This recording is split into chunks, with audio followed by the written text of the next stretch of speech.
Yeah, what's up, family? Welcome to Art's Tips and Tricks on Photo Editing. I'm gonna definitely tap into on this video how we can use curves and only curves to adjust light and bring a different type of aesthetic to the photo. And so today's January 8th, a happy Friday, about to dive into the weekend. So you definitely get to some quick little tidbits. So this is a photo I'm gonna be editing.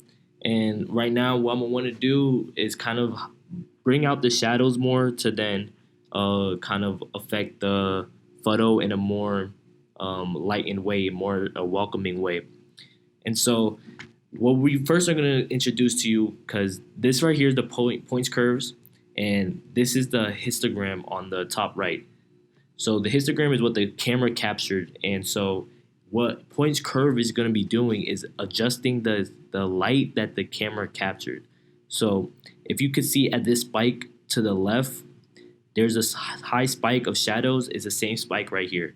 So if you were to bring this upwards, the shadows would flatten out because more light will be heightened to that area, and the highlights, because the shadows have been brought up, are now at that spike level. So let's go back.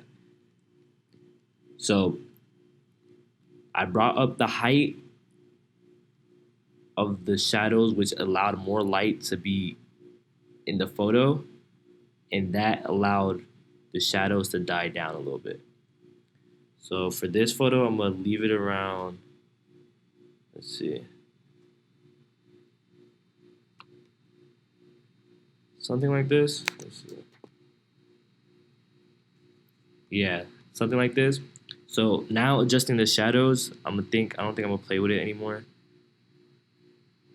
I could, but let's see how that would look.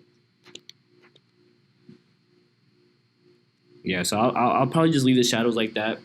So it's at like a kind of a not too low, not too high of a level on the histogram. So, and I definitely want to leave enough. I want to bring some more detail in the shadows, but I'm gonna do that with the lighting. But to just go over points and curves, which is a super valuable tool that Lightroom allows us to use, we can now, since I just adjusted the shadows, I'm now going to be adjusting the midtones. So the midtones is kind of this area right here. So with the midtones, gonna kind of flatten out the highlights now. Bring them down a little bit.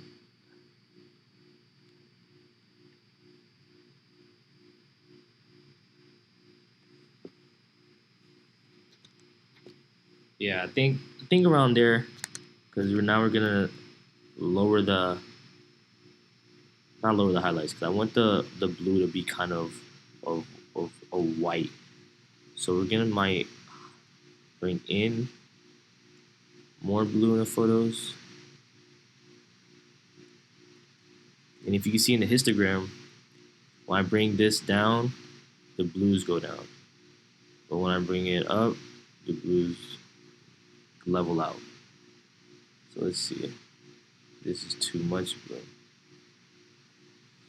So I'm only gonna bring, let's see if we can bring this down in the shadows.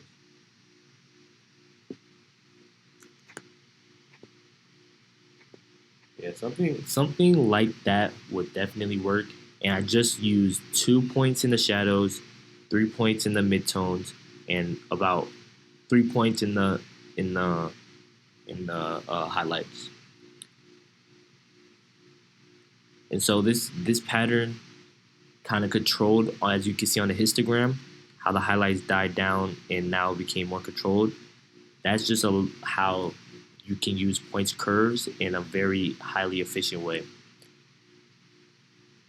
And so this was just a quick little rundown on how you can use points curve as efficient as possible. And I really appreciate you tuning in. I'll catch you on the next one, where we'll go over how curves and the S formation will kind of balance out a photo no matter where you're at. And so I appreciate the time. Catch you on the next one. Peace.